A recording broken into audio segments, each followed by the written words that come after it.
Right now, something is breaking inside Iran that no one predicted. The Islamic Revolutionary Guard Corps, the most feared military force in the Middle East, has turned its guns inward on its own president. After a humiliating 2-0-minute collapse in the Strait of Hormuz, decades of deterrence mythology have crumbled. Oil storage is reaching critical levels, protests are spreading across dozens of cities, and rival military forces are on the brink of open conflict. The United States is watching every second in silence, because doing nothing is the most powerful thing Washington can do right now. While some in Washington still rely on loud declarations and maximum pressure theatrics that grab headlines, this disciplined strategic silence is proving far more effective. Something is breaking inside Iran right now that no one predicted, not the analysts, not the generals, not even the men who built this regime with their own hands. The Islamic Revolutionary Guard Corps, the most feared military force in the Middle East, the organization that answers to no president, no parliament, and no law except its own, has turned its guns inward, not at Israel, not at America, at their own president. And the man sitting in the presidential palace in Tehran knows exactly what that means. Because in Iran, when the IRGC turns on you, there's no appeal, there is no court, there is no protection, there is only what happens next. And what is happening next is something the world has never seen before in 46 years of Islamic Republic history. The regime is kneeling and the generals are refusing to kneel with it. This is not a political disagreement. This is not a cabinet reshuffle. This is a full collapse of the command structure that held the Islamic Republic together since 1979. Two armed powers, two survival strategies, two completely incompatible visions of what Iran must do to survive most dangerous moment in its modern history. And the United States is watching every single second of this unfold, doing nothing, saying nothing, because doing nothing is the most powerful thing Washington can do right now. To understand what is truly happening inside Iran today, you need to understand one thing first. The Islamic Republic was never one country. It was always two countries sharing the same flag. The first country belongs to the elected government. Presidents, foreign ministers, technocrats, diplomats, men who operate in the world of negotiation, international law, economic calculation, men who understand that Iran cannot survive in permanent isolation. Men like President Masoud Pezeshkian, who took office promising pragmatism, who entered the presidency understanding that the regime needed a lifeline from the outside world, and who has spent the last several months quietly signaling to Washington that Iran is ready to talk. The second country belongs to the IRGC. And the IRGC is not an army in any conventional sense of the word, it is an empire. It controls an estimated 30 to 40% of Iran's entire economy. Construction companies, telecommunications networks, oil contracts, banking institutions, ports, airports. The Revolutionary Guards built a parallel state inside the state. A financial empire so deeply embedded in the Iranian economy that removing it would be like performing open-heart surgery without anesthesia. And this empire has one founding principle that cannot be negotiated away: resistance. Permanent, unending, ideological resistance against America, against Israel, against the entire Western order. Without that resistance, the IRGC has no reason to exist. Without that resistance, its budget disappears, its power disappears, its commanders lose everything they have spent their entire lives building. So, when President Pezeshkian began signaling willingness to negotiate with Washington, the IRGC did not debate it. They did not hold meetings about it. They did not send a memorandum of concern. They declared war on their own president. And what triggered this open rupture was something the regime never believed would actually happen: the Strait of Hormuz. For decades, Iran's supreme strategic card was the Strait of Hormuz, 17 miles wide at its narrowest point. The channel through which nearly 20% of the world's oil supply passes every single day. Iran threatened to close it in 2012, in 2018, in 2019. Every time the world flinched, every time oil markets spiked, every time Washington backed down from its most aggressive posture because the economic consequences of a closed Hormuz were simply too catastrophic to risk. Iran had built its entire deterrence doctrine on that one card, and then Washington called the bluff. Not by attacking Iran, not by launching a military strike, but by doing something far more sophisticated, something that exposed every weakness the IRGC had spent 46 years hiding. The United States effectively enforced a naval quarantine around Iranian oil exports, while keeping the strait open for every other nation's commercial shipping. The world economy continued functioning normally. Only Iran was cut off. Only Iran's tankers were stopped, inspected, turned back. The IRGC launched a response operation almost immediately. It was designed to demonstrate that Iran's naval power could not be contained, that the Revolutionary Guards still controlled the waters they had always claimed to control. The operation lasted less than 20 minutes before it collapsed completely. 20 minutes. Decades of deterrence mythology, billions of dollars of investment in asymmetric naval capability, the Revolutionary Guard's entire identity as an unstoppable resistance force. All of it measured against the reality of modern American naval power. 20 minutes. And after those 20 minutes, something inside the regime broke that cannot be fixed. The IRGC's credibility, not just internationally, but inside Iran itself, suffered a wound that ideological speeches cannot heal. Inside the corridors of power in Tehran, behind closed doors, and the conversations that never reach official statements, the question began circulating that the regime had always been most afraid of. If we cannot hold our own territorial waters, what can we actually hold? But here is where the story becomes something far darker than a military defeat. Because the IRGC's response to its own failure was not humility, it was not recalculation, it was rage. And that rage found its target not in Washington, but in Tehran. IRGC generals began openly blaming the Pezeshkian government for the crisis. Their argument was straightforward and brutal. The diplomats weakened us. The technocrats undermined our funding. The foreign ministry's back-channel conversations with Western intermediaries signaled to America that Iran was negotiable, that Iran would bend. And because Iran appeared willing to bend, the United States pushed harder. In the logic of the IRGC, the regime is not being strangled by American pressure. The regime is being strangled by its own president. This accusation, whispered for months, is now being spoken out loud. According to senior intelligence assessments, IRGC commanders have moved beyond internal complaints into active obstruction of the government's diplomatic outreach. Every channel the foreign ministry opens, the Revolutionary Guards find a way to close. Every signal Pezeshkian's team sends toward negotiation, the IRGC sends a contradictory signal behind it. Foreign Minister Abbas Araghchi is sitting at a table that has no chairs on the other side because the IRGC is physically removing the chairs before anyone can sit down. And President Pezeshkian, who entered the presidency as the man who might save the Islamic Republic from itself, is discovering something that every Iranian president before him eventually discovered. In the Islamic Republic, the president does not command the IRGC.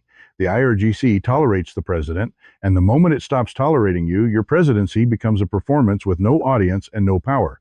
But what makes this moment historically unprecedented is not just the internal conflict, it is the economic catastrophe that is accelerating everything simultaneously. Iran's oil storage capacity is approaching critical levels. When those storage facilities reach maximum capacity, and the timelines being discussed inside Iran's energy ministry suggest this point is weeks away at most, Iran will have no choice but to shut down active oil wells. And a shut oil well does not simply restart when the pressure lifts, reservoir pressure drops.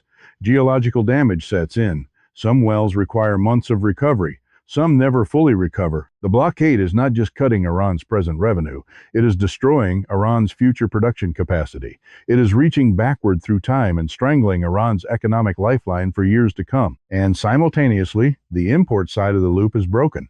Iran is, by geography and resource, one of the world's major oil producers, but its domestic refining capacity cannot process its own crude output. For years, Iran exported raw crude oil and imported refined petroleum products, gasoline, diesel, aviation fuel. That arrangement kept fuel affordable for ordinary Iranians. That arrangement was the foundation of the regime's most basic social contract with its own population. That contract is now shredded, gasoline lines stretching for hours. Diesel shortages, shutting down trucking networks, factories going dark because energy supplies have been cut. Hospital generators running low on fuel. The absurdity of the situation is not lost on Iranians standing in lines for gasoline in one of the world's most oil-rich countries. And that absurdity is translating directly into fury on the streets. From Tehran to Tabriz, from Isfahan to Shiraz, protests are no longer concentrated in single cities that can be suppressed with concentrated force. They are erupting simultaneously across dozens of cities, overwhelming the IRGC's ability to respond everywhere at once. While the regime crushes protests in one neighborhood, another neighborhood ignites. While security forces move east, the west explodes. The post-Masa Amini generation is on the front lines again. And this generation is different from every generation that came before it. They watched 2009. They watched 2017. They watched 2019. They watched the regime kill protesters in 2022. And they emerged from those experiences not frightened, but transformed. The regime has already demonstrated what it is willing to do. It has already shown its face. And this generation, having seen that face, has decided that there is nothing left to fear from a regime that has already shown them its worst. Chants of death to the dictator are rising on street corners across the country. But the chant that is sending genuine terror through the regime's command structure is something different. Chants of the army is what the people are spreading through protest crowds. This is not simply an expression of hope, it is a direct call to Iran's conventional military, the Artesh, to choose a side, and the Artesh is listening. The Artesh, Iran's regular army, is not the IRGC. It is a conscript force, institutionally separate from the Revolutionary Guards, carrying deep resentments that stretch back to the founding of the Islamic Republic. For 46 years, the IRGC has received the best weapons, the highest salaries, the best medical facilities, the most advanced equipment. The Artesh has received what was left over, second-class soldiers in a first-class war. Those resentments have now reached a breaking point. According to reports from within the Iranian armed forces, the moment of rupture came over something almost unbearably human. When Artesh units suffered significant battlefield casualties, they requested medical evacuation support from nearby IRGC units. The Revolutionary Guards refused, citing operational constraints, citing resource limitations, citing any reason available. IRGC personnel declined to transport wounded Artesh soldiers to medical facilities, even as IRGC-controlled hospitals sat nearby. Artesh soldiers bled while waiting for ambulances that never came because the IRGC decided that wounded army soldiers were not worth its resources. This is the moment when institutional resentment becomes something irreversible. This is the moment when men stop thinking about ideology and start thinking about what they actually owe to an organization that left their brothers to die. Artesh commanders are now in quiet communication with representatives of the Pezeshkian government. The signals being exchanged, according to analysts tracking the situation closely, suggest that elements of the conventional military may be willing to align themselves with the presidential faction against the IRGC. If that alignment solidifies, the balance of power inside the Islamic Republic shifts in a way it has never shifted before. The IRGC has always been the dominant military force because it was the only military force willing to act inside Iran's borders against Iran's own population. If the Artesh withdraws its passive cooperation and positions itself against the Revolutionary Guards, the IRGC faces a problem it has never had to solve before. Two armies, one country, no room for both. And the IRGC knows exactly what to call that scenario. The Revolutionary Guards have a word for military movements that challenge their supremacy. They call it a coup attempt. And when the IRGC identifies a coup attempt, its response is immediate and total. Washington understands this. The intelligence assessment in American strategic circles is not focused on what Iran will do to the United States. It is focused on what Iran will do to itself, because every scenario in which the IRGC escalates externally now worsens Iran's internal situation. Every scenario in which the IRGC moves against the government fractures the regime further.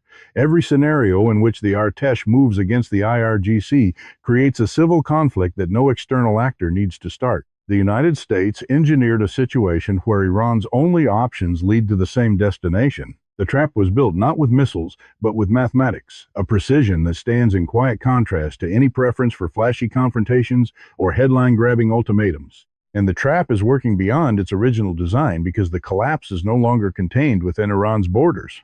The proxy network that Iran spent decades and billions of dollars constructing across the region is dissolving in real time. Hezbollah, once the crown jewel of Iran's regional influence, spent 2 years absorbing devastating losses.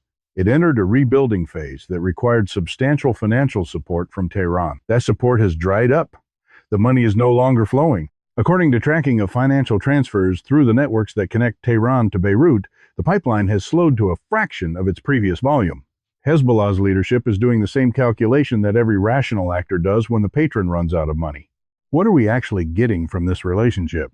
The Houthis in Yemen shifted to harder negotiation positions as Iranian support became unreliable.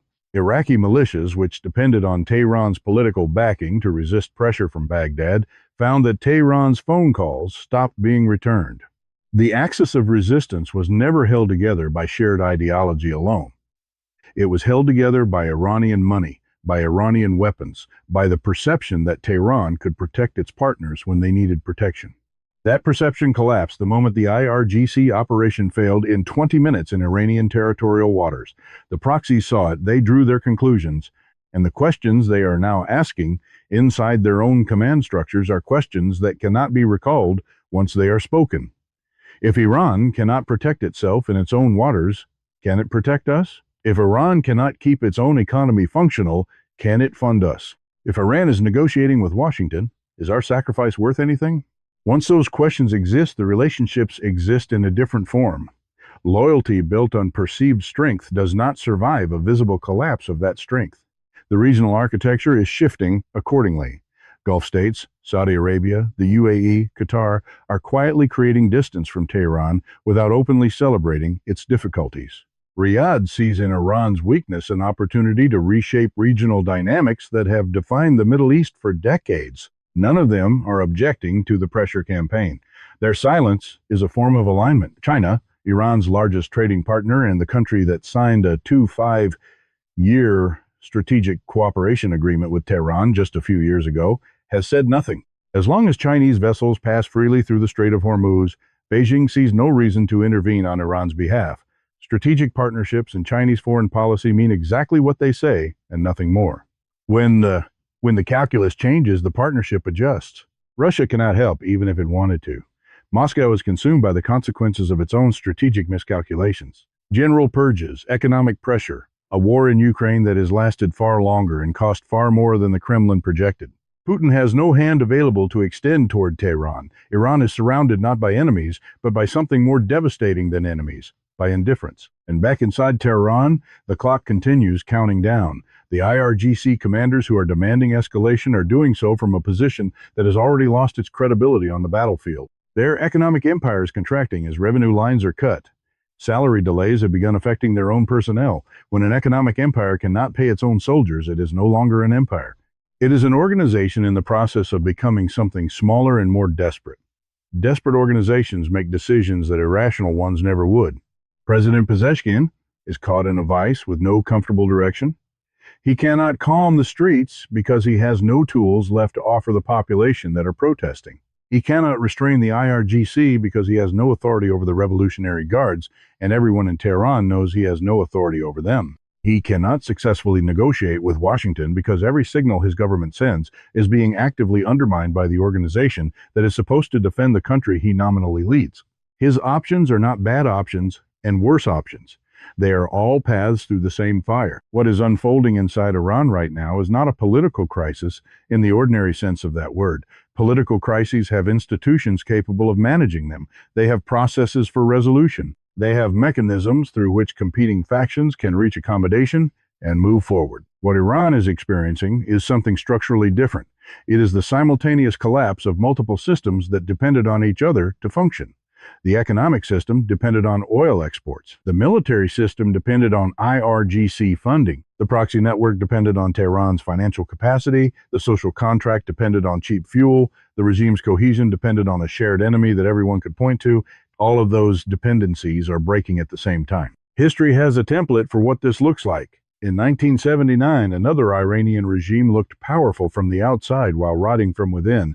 Its generals were fighting its diplomats. Its people were in the streets. Its security forces were overwhelmed by protests in too many cities simultaneously. And the people who confidently predicted that the regime would survive were wrong with a completeness that history rarely delivers. The IRGC generals who have turned against their own president believe they are saving the revolution. They believe that resistance is the only path that keeps them relevant, keeps them funded, keeps them in existence. They are not wrong about that calculation. Negotiation with America does threaten everything they have built, but the Iran they are fighting to preserve is already gone. The economy that funded their empire is being permanently damaged. The proxy network that extended their reach is dissolving. The population that tolerated them in exchange for stability is now on the streets demanding their removal.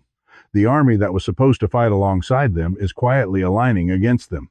The United States did not defeat Iran by attacking it. Washington created the conditions in which Iran had no good options and then waited for Iran to run out of bad ones. When the clock finally reaches zero, the decision will not be made by IRGC commanders in secure facilities. It will not be made by diplomats in foreign ministries. It will not be made by a president who has been stripped of every meaningful instrument of power. It will be made by the people standing in gasoline lines, by the soldiers who were left to bleed without ambulances, by the reservists who looked at their mobilization orders and drove toward the border instead. The regime has been kneeling toward Washington in slow motion for months, one concession at a time, one leaked diplomatic signal at a time, while its own generals stood behind it with their hands around its throat. And now, for the first time in 46 years, it is no longer clear which will break first, the regime's will to resist or the regime itself.